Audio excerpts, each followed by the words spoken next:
सो hi everyone, स्वागत है आज हमारे इस पॉडकास्ट चैनल में।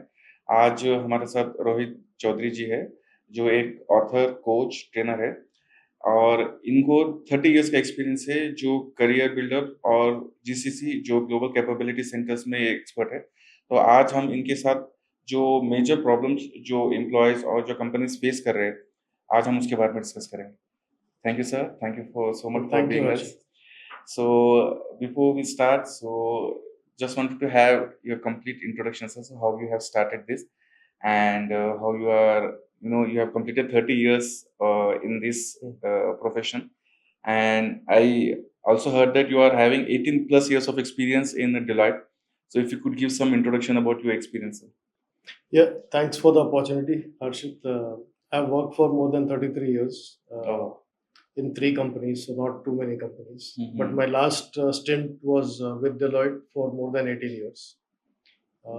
So I left my full-time employment in 2023, Mhm. and I've been focusing on executive coaching, training, consulting, and writing for the last almost 2 years now. So my first book was released in 2021, which was called How to Get into Your Goldilocks Zone. Mhm. That book is about identifying your passion and pursuing your passion. So I will say in a way I'm eating my own medicine now. So and my second book called Introvative was released last year. That book focuses on what introverts can do to accelerate their career success. And very recently in July, my third book was released, which is The Future Ready GCC. It is meant for people associated with GCCs, and leaders, largely to focus on what actions they can take to make the GCC future ready. It is more about strategic thinking, etc. Okay, so you have mentioned that you have wrote three books, and I want to know more about your first book, sir, because you know how to get Goldilocks Zone. You have given the title for this book, so I want to get more information because how this is going to get help to the employee, sir. Yeah, so the Goldilocks zone is a phrase that has been picked up from the story, with children's story Goldilocks, Okay, where the small girl gets lost in the forest okay. and enters a bear's house, where Mm-hmm. there are three bears living: the mother bear, father bear, and a child bear. And they all three, after making breakfast, they go for a walk, and they have made porridge. So those porridge bowls are there in the house, Mm-hmm. and this girl is very hungry because she's lost in the forest, and she wants to eat the porridge. And she tastes the porridge. One of them is very hot, so she can't eat. One of them is very cold, she doesn't like it. The third one is just the right temperature, which she likes to eat, and she eats that. So the astronomy people coined the word Goldilocks zone for Earth, saying Earth is in a Goldilocks zone where it is the right temperature for life to exist. Mm-hmm. So I have picked up that phrase to say you can create your own Goldilocks zone, where depending on your strengths, capabilities, interests, and passion, you create the right environment for yourself to be more successful and thrive. So that's the context of the book. Okay. So the book focuses on how you should be able to find your passion, pursue your passion, what skills you have, do you have the necessary strategy to implement that, and overall what sort of principles you have in life to improve and get going with Okay. a purposeful living. That's the focus. Okay. So, sir, as you have mentioned that the purposeful living is the main content for this book. So, if you could give some, the skills required for people, those who are going out for the market in the job. So, what they need to have. And as we all know now, it's an AI environment, so everyone wants to get upgrade themselves. So, how this book and your experience will help them? If you could give some information on this. Yeah, so the book focuses on five areas, but I'll just briefly touch upon each of them. One is what is the person passionate about? Mm-hmm. There will be some area that you are really passionate about. Aligning it to a purpose in life. What is the larger, longer term goal in your life? Mm-hmm. And then do you have the necessary skills to actually do what you really want to do. So I may say I want to be an artist, but I don't have the skills. But if I'm really passionate, then I will learn that. So building the skills to do what you're passionate about. And fourth is having a proper plan and a strategy to implement what you want to do. Mm. And overarching element is having some basic principles related to ethics and morals in life, which you want to upgrade yourself, moving from one level to another in terms of your own development and thing. So that is the basic context of the book. Coming to your question on what should you do to be ready with the changing environment, I think looking at the areas that you're passionate about and having the right skills to execute in tune with what is in the market. So one is to be passionate and purposeful about what you want to do, skills, what is the market looking for, because we should be able to deliver something in the market, and purpose has a connection with the market. So when you're purposeful, in the sense, there are people who knew that they wanted to be a doctor when they were as young as 15-year-old in the school itself, because they had some experiences in life which they wanted to make sure that they wanted to be a doctor, go back to their villages or wherever they came from and build hospitals or healthcare for people. So they had that clarity. So having that sort of clarity of what you are passionate about, what is your long term purpose, why do you want to do that, and actually building a plan to do that is good. I would say the earlier one is able to identify these areas, it becomes easier for them to implement. They have more time. Second, the satisfaction with life will be much higher, Yes. because at 25, if you know what you want to do, like the doctor example that I gave, so being able to identify what you're really passionate about, what is the purpose of your long-term life goals earlier in life, will give you more time to do that and be more lead a more satisfying life. That's the whole point of the book. But there's a second element which you also asked, in the AI world, what should one do, etc. And that is covered to some extent in my other two books, which is introvertive, which is meant for introverts, but that applies to anybody who is less outgoing or reserved personality styles. And also the third book, which is for GCCs, which is the digital transformation and the changing technological world over here. So, in this sort of a world, my point would be that AI will do all mundane, repetitive tasks. That is clear. We all know that if you are into transactional processing, repetitive work, that will be taken over by AI today or tomorrow. So, the focus for people who want to build a career, who are young and are looking at developing skills, should be to look at judgment related roles, relationship related roles, and the problem solving type of roles. So wherever there are these components, AI is not yet good in those areas. So if you are taking judgment, you will be better, more successful in the current situation, because AI cannot take judgments. It will provide you a lot of options, but it doesn't take a decision.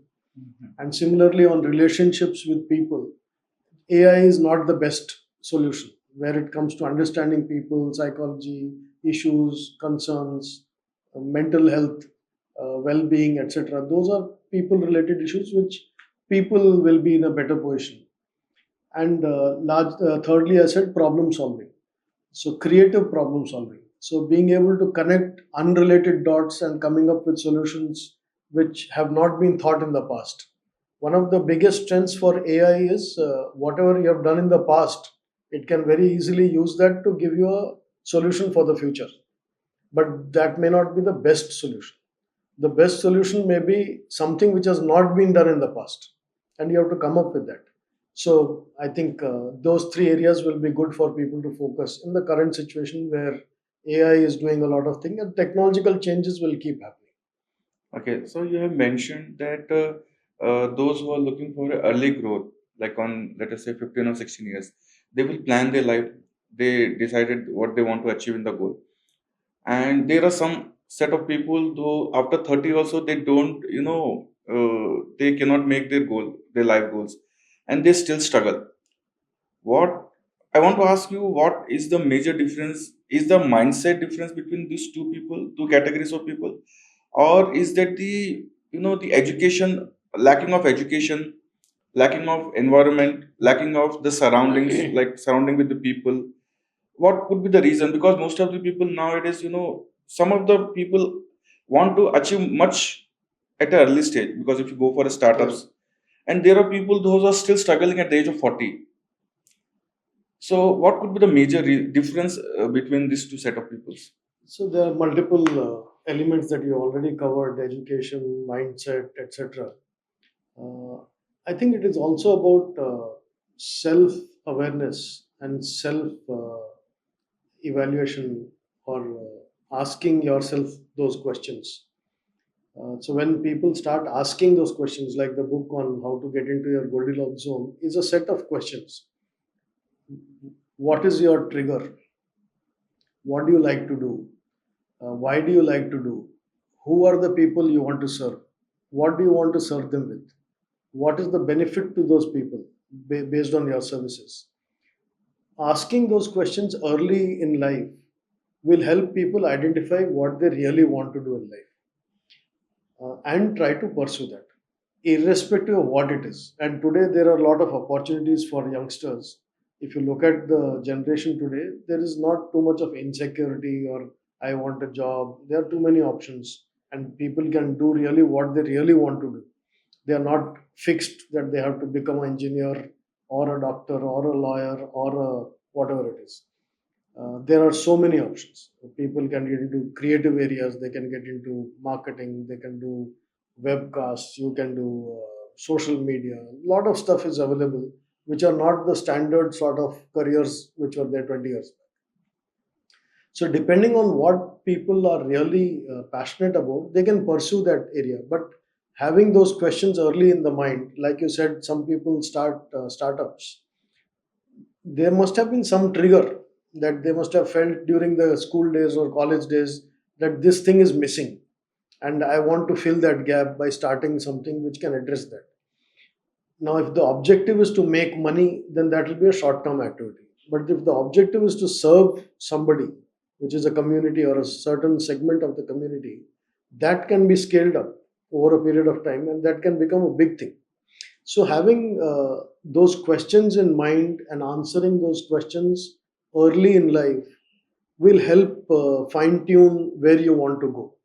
I'll give you an example. So, if there's a road you want to travel on, and that is the right path you have picked up or you want to go on, but due to whatever reasons you have not found that path and you started taking a different path, slightly, let's say at a 45-degree angle. So, if you have just traveled some distance, let's say 1 kilometer, it is still easy to come back to the original path because distance is less. Versus if you have traveled for 5 kilometers, it will take longer time to come to the right path. So, relating that to time, if at 20 I start in the right place where my passion is there, my heart is there, and my mind is there, and I just pursue that, I will be in the right path for a long time. Versus if I get into something which my friends are doing, others are doing, and they, because of that I get carried away and I get into that zone. Coming back, if I do that in the first 1 or 2 years, is easy. Once you start earning, there are expenses, there are commitments, responsibilities. After 5, 10 years, it starts to become difficult to make that change. And so that's why I'm saying the earlier people can ask those questions to themselves, the decision is much easier to implement. At a later stage, then it becomes a big financial question. You have started to pay EMIs, and suddenly you want to shift your career to something that you want to do, which you are really passionate about. But financial situations may not allow you to do that. And so you are then going to lead a life which is completely, you're like, when will this weekend come? Yeah. So you have heard of people saying Monday blues, Yes. thank God it's Friday, blah, Yeah. blah. I don't think those questions come to people who are really passionate about their job or the Yeah. work that they do. We are sitting on a weekend. If you are Yes. passionate about what you're doing, you will not Yes. say that, oh, when will the weekend come? Yes. So, people who are really passionate, for them, there is no Monday blue. So Yes. my question will be to people, if they want to evaluate whether they are happy with their jobs, is do you look forward to Monday or you don't look forward to Monday? Yes. Yes. If you look forward to going to work on a Monday, that means you are really passionate. Yes. If you are not looking forward, then you are doing the wrong thing. You should do something else Yes. which you Yes. are really passionate, where time doesn't matter. Whether it is Monday or Friday, it should not matter if you are really passionate about it. Yes. Yes. Yeah, so that's where I will leave it. Yes. Sir, you have done many seminars with the students and those who are, very young age, and you might have observed something among the employees, or I can say students, those who have joined with you in your journey. What is the, lacking you have find in some set of people? Hmm. When we compare with them, the other set of people, those who are passionate, because if we continue with the passionate, you might have seen something. Okay, so these people may not be having this, and because of this, he may get slowed down in his career. Hmm. If you could highlight what are the slowdown, headers or the blockers, I can say, the obstacles, what they have. If you could give some two to three Sure. for the people, those who have ready to start their career, those who want to upscale themselves, because this will help them just to, self-analyzing, Yeah. and so that they can avoid this. So the second book that's called Introvative addresses most of those elements that you spoke about. While the book is targeted for introverts, based on the several workshops that I did, it is applicable to anybody who's starting their career or who are in their initial stages, not sure about how to get into corporate world, etc. It is beneficial for those. And in fact, I've done executive coaching for a lot of senior leaders for whom also those inputs are very valuable. The first I would say is having a learning mindset or a growth mindset. They are interrelated. So ability to constantly think about what more can I do, what is the next thing I can do, not getting stuck in what you're doing, and constantly thinking about what is next and learning that, whether it is a skill, competency, or just mindset, attitude. So I think the first thing is your learning ability. I think that's the most critical one for anybody, whether they are starting their career or they are at any stage. You look at a doctor's career, for example, there is never ending learning. They're constantly learning, otherwise, they can't be successful. And that is applicable to any profession. Uh, any area you have to constantly, whether you're a programmer, developer, marketer, anything, you have to constantly keep learning the new techniques, methods, what is the market doing, innovation, etc. So, learning is a very important element. Couple of things that we have spoken earlier: self analysis, understanding what are your strengths, what are your interests, what is your passion.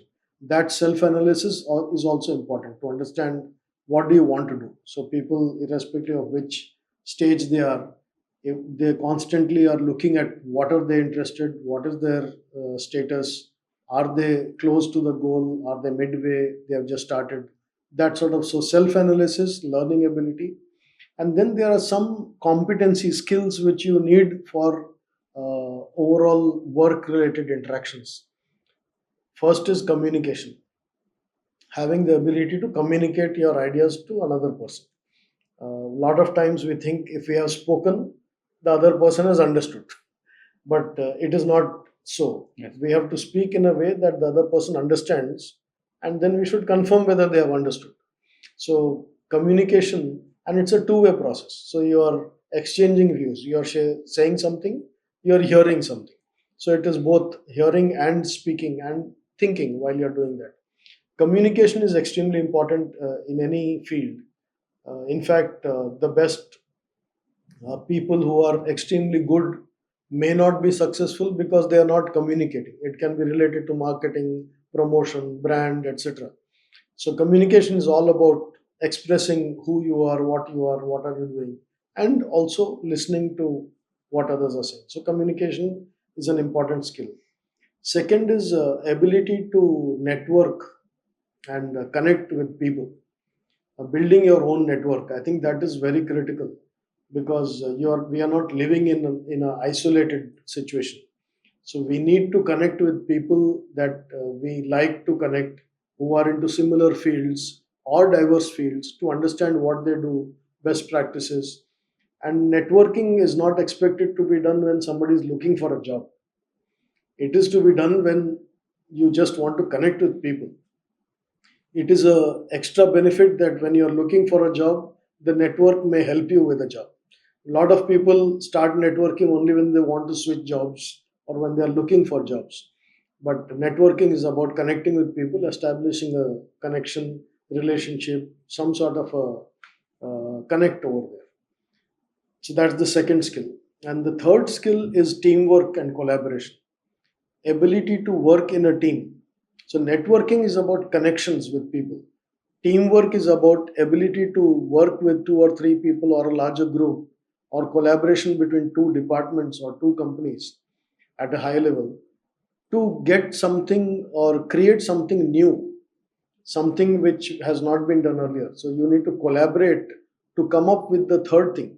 For example, the finance department and HR department may come together to create something new. Otherwise, if they keep working in finance and HR, they will only do that. So collaboration and teamwork is the other thing. Ability to work with small groups, with large groups, with stakeholders of other companies, and in fact, in the GCC environment, companies which are somewhere else.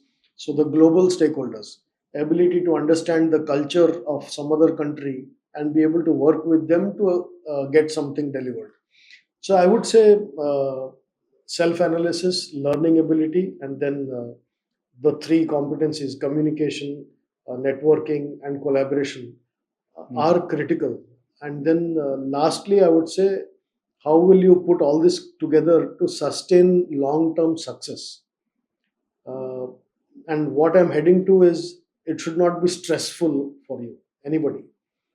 Success or the need to be successful should not be stressful, because if once it is stressful, it can lead to a lot of well-being issues. So being composed, giving yourself breaks, taking the necessary physical mental breaks, relaxing, holidays, all that is equally important. So the last one I would say is long-term success will come through mental well-being.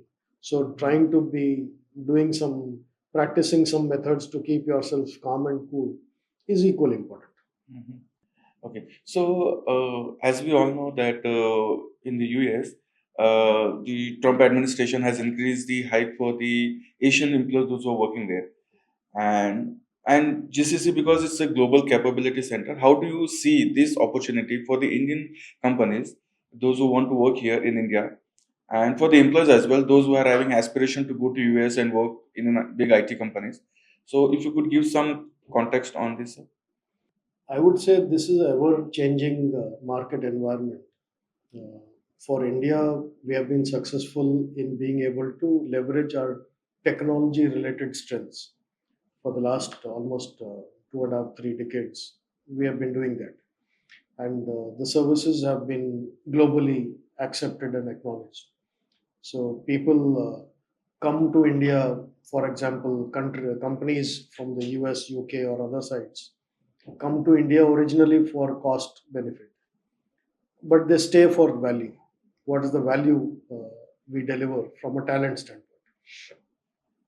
And that is the same thing I would say for people and companies to focus on. Cost benefit, if we focus on some other country, some other location may offer that cost benefit, and the work will then divert over.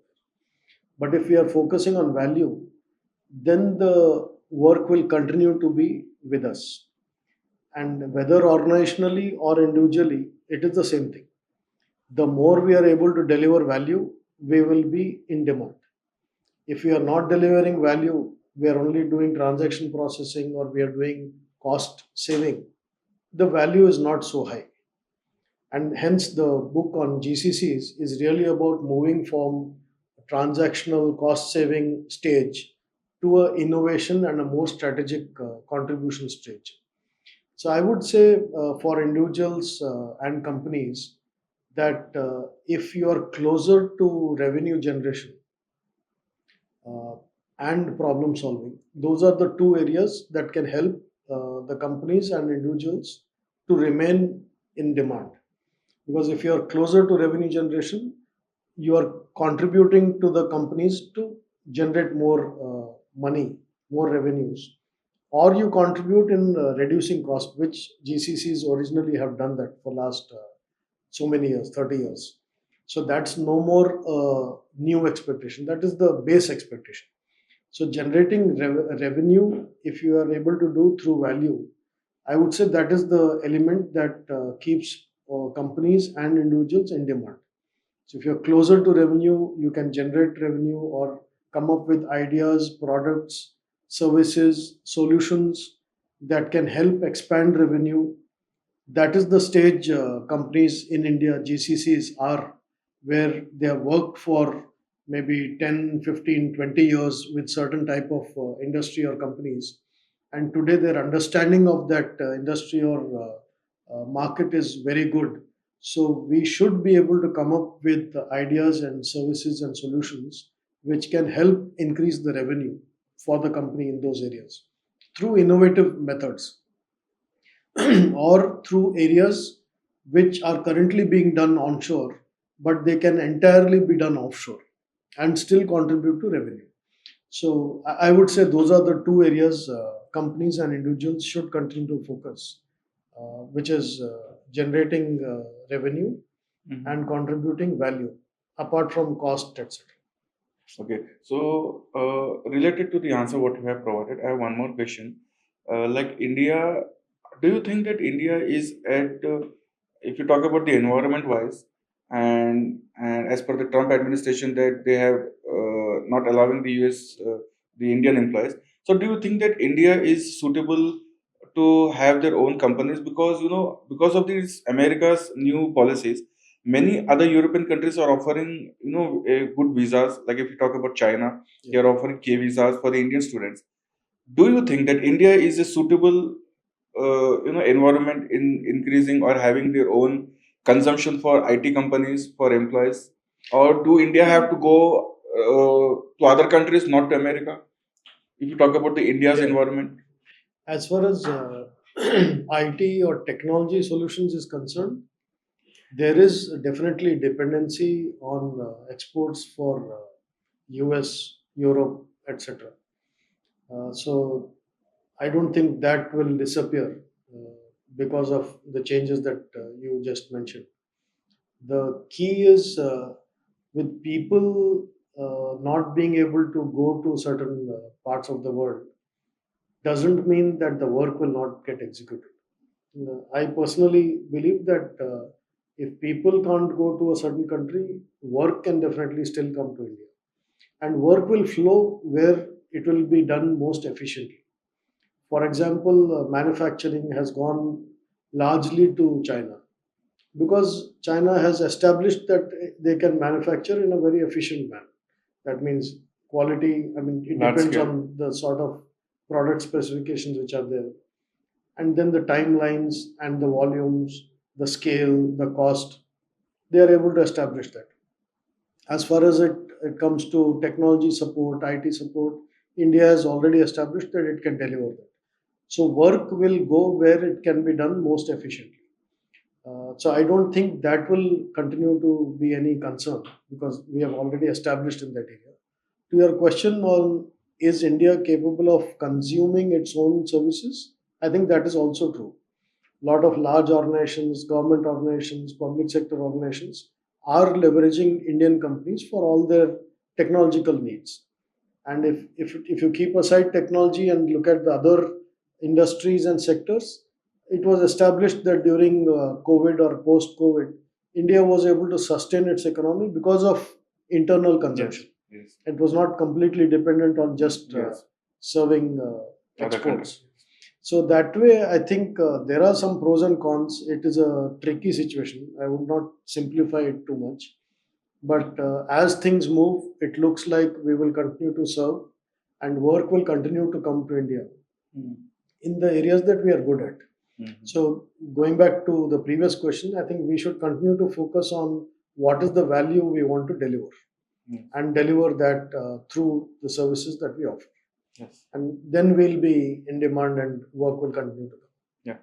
So I want to know about your introverted book, and because we normal people will be having a misconception that introvert normally don't talk, Hmm. but there are some set of people like introverts are very powerful because they normally engage themselves in a very unnecessary conversations or gossips. So how do you think that introverts are a silent people, those who are having, the silence is a weapon, I can say. Yeah. So do you think that your book introvert you, for the introvert especially, if we talk about how it is going to get help them, if you give some more information on this? So yeah, you're right. I mean, everyone will be successful Yes. ultimately. We all have certain strengths, capabilities, and over a period of time, we will deliver those strengths and capabilities and become successful. Now, definition of successful for each person is defined by themselves. Yes. It's not just monetary. There are many other. How close are you to the goal, Yes. long-term objective, your purpose of life? If you are close to that, I would say you are successful. If you are far away, even though you may earn a lot of money, that gap in your mind is still going to be there. If you look at a lot of people who are very rich, they may start doing community service at a certain stage because that may start giving them the real satisfaction. Yes. Whereas generating money is basically putting together the resources to be able to use it for a good cause. So money and cause is equally important, but knowing what is the cause is important. If you don't know, then how will you use the money? Uh, so coming back to your question on introverts, I think the biggest strength of introverts is, like you already said, they don't speak or they speak less. I don't agree that they don't speak, but they speak less and they are very calculated in the way they speak. So the biggest benefit is the opposite, which is they are great listeners. So when you don't speak, you're listening. Yes. I was reading a quote somewhere which said, when you speak, you are telling others what you know. Yes. But when you listen to new ideas Yes. Which because we don't know. which you don't. So I think introverts, the biggest strength is listening, the ability to listen and think and respond. A lot of people, and I don't want to put them into buckets of extrovert or introvert, but a lot of people respond spontaneously without thinking, and sometimes they may say some things which they don't mean and which may harm others or they may not be taken in the right way. But introverts, because they don't speak spontaneously, they think about what they want to say and then articulate it and then speak. So I think the biggest strength of an introvert is ability to listen, think, and then speak articulately. And in that context, a lot of leaders, if you look at them, there are a lot of leaders who are introverts and they are very successful. The key that I'm addressing in the book Introvertive is the ability to accelerate the success. Like I said in the beginning of this response, that everybody will be successful. Now, are you going to accomplish what you want to accomplish in 20 years or it will take you 30 years? If you are able to adapt certain behavior, you can accelerate your success. Exactly. So, typically, introverts in a work environment are seen as people who are not speaking, who are not volunteering, not raising their hand, or they are not coming up with idea suggestions because something is holding them back. And that is wrongly interpreted as people that they are not engaged. Or if I have some interesting assignment, should I give to that person? He or she doesn't speak up much, Yes. etc. Or they are afraid to stand in front of an audience, present, etc. Because they feel Yes. there is something holding them back.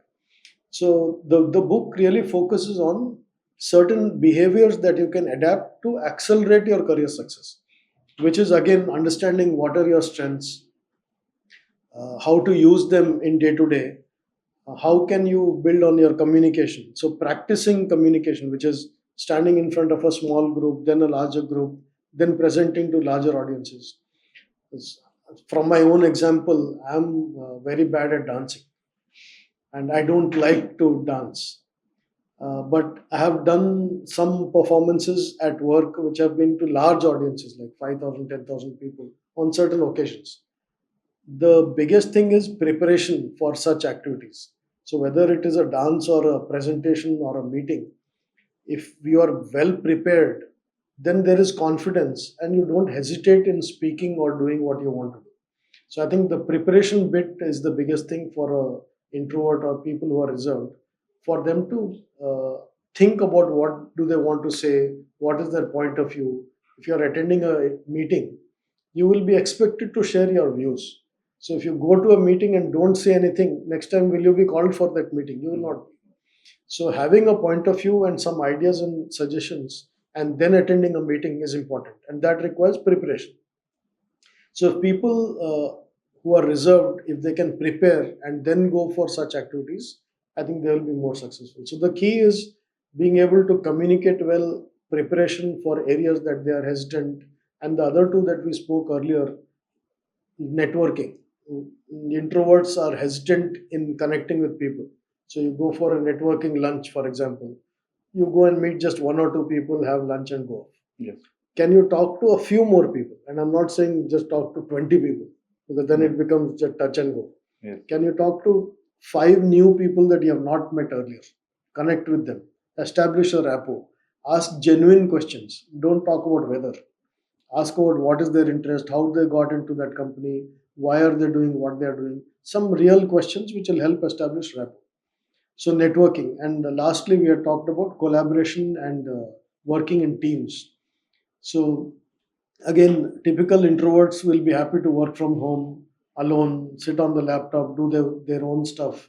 Yes. But coming to office, working with people, interacting with people, connecting with them, listening to their new ideas, it will help you build those people skills, Yes. which will become, all these three are important to take on leadership roles. Mhm. So if people want to take on leadership roles, they need to communicate well. They need to have good networking skills.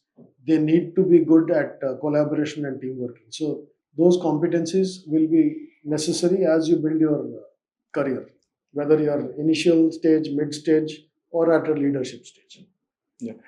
So I want to know, like, those for the students, my question would be like, they are about to pass out and they are looking for a wide opportunity they will be having in the market. So, what motivation you will be giving them so that they sometimes should not be get stuck somewhere and they should be going continuously, consistently. So, what advice or suggestion you would like to give them as motivation? Because most of the people get stuck up if they fail somewhere. So, because this is the peak point for them to start their journey. And so thanks for asking that question. That's a very important, critical one. I've been involved with campuses, uh, helping students prepare for jobs, even with some large tier one campuses, management institutes. The key is people do not realize the seriousness of preparation till they face rejection. So, typically, if you go to a campus, engineering students, first is you ask engineering student, why are you doing that particular stream? I have I've been disappointed to hear responses like my parents wanted me to become engineer. Yes. Why are you passionate about becoming engineer? Because if this question is asked in an interview, I will not be happy if somebody says my father wanted me to become Yes. engineer. Why did you want to take up this particular robotics or whatever aeronautics or whichever stream of engineering you have picked up? That has to have a connection with, this is my interest, this is my passion, hence I picked up this course and this is what I want to do in life. Yes. I think that is the connection over there. So that's the first point there. Why are you doing whatever you're doing? So if you have done BSc, BA, BCom, MBA, why did you pick up that course? How does it connect with your long term goal? So I think having that clarity first is important. Then doing some market study is important to understand where is the market heading, who are the big players, what are they doing, where do you fit in, are there some people who are doing similar jobs that you are interested in, and talking to those people, connecting with those people, because there's a reality check also important. Yes. You can't just live in a life where you're thinking everything is going to be good, but knowing what are the pros and cons of a particular type of a job is important. So doing some market study in that. And then if there are gaps between what you have studied and what the market needs, then doing some relevant short term courses is important before you start going into career or job search or interviews, etc. Because a lot of times uh, a graduation or a post graduation curriculum cannot be fine tuned every year. So they, once whatever they have created a few years back, will continue for some Yes. time, and over a period of time they will keep correcting it and making it more relevant. Yes. But if you are in a stage where you think you have done this and the market needs X plus, then what is that plus? I think you should do a 6 month course or Yes. a virtual course or a classroom program to address that gap before you get into the job. Because at the job, they will expect people to take on some additional programs based on their interest area. While companies again will conduct induction programs before they put you onto the Yes. job, they will do induction. But at an interview stage, I think you are also establishing that you are genuinely interested in that job and you have understood what is the gap and you have tried to address that gap. So I think those three phases are important before you get into the job. Yeah. Okay. So I also want to know, like, as you have done workshop with many students, does certification really help them in getting the job, or direct a student once they get the job, after that they can go do the certifications? Uh, Which one comes earlier? I would say situations differ for both the situations. Like the previous question, I said, while you're doing the studies, you may realize that the campus or the college or the institution is not offering you something. Let's say AI Yeah. is a recent topic, and everybody is expected to be aware of Yes. basics of AI and how it is useful, etc. Let's say that is the topic, and let's say the college is not offering that. You can yourself do a course either virtually, look Mm. for a Yeah. free Offline. Yes. program or a short program which allows you to address that gap. Now Yes. those are things which you can foresee. You know that the program is not offered in the college, you can fill that gap, and that is no brainer. You know that this is what the market is all about. So somebody wants to do a Python program or something, they can do on their own. They don't have to wait to get a job. Yes. Versus once you have got a job, you may realize that, oh, I got a job in this field. For me to accelerate my success, I need to understand this topic better. And then you may either use resources of the company, which may be some free e-learning programs that the companies might offer, which anybody can access, or you may want to do a special specific program outside and pay for it yourself, or if the company is willing to sponsor, they will sponsor if it is relevant. So I think there's value of doing programs before the job and after the job. After the job is usually what the companies want, and usually those are sponsored and paid by the company. Yes. Unless you believe for you to be successful, that's a gap or that is an area that you are not feeling comfortable, but that's a requirement for the job. Then you want to put some extra effort from your side Yes. to address that gap. So I would say there is benefits in both sides. Depending on situations, you will have to spend time, energy, effort, money in both the sides. Yes. So one last question. Yeah, So are we expecting your fourth book also? that's a good question. Because So you have covered every area, I must say, for introverts, for employees, for companies, for leaderships. So apart from these three books, is there any other book? yeah, Is there?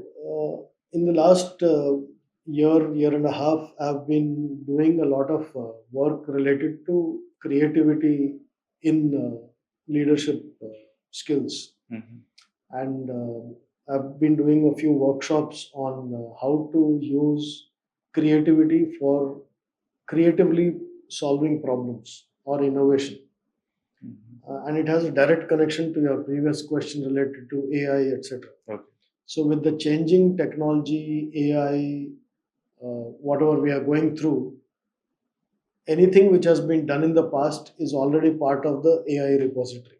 Yes. So, AI will give you solutions based on what has been done in the past. but the brain, human brain, has a lot of things going on inside. Yes. It can connect unrelated dots and come up with something new.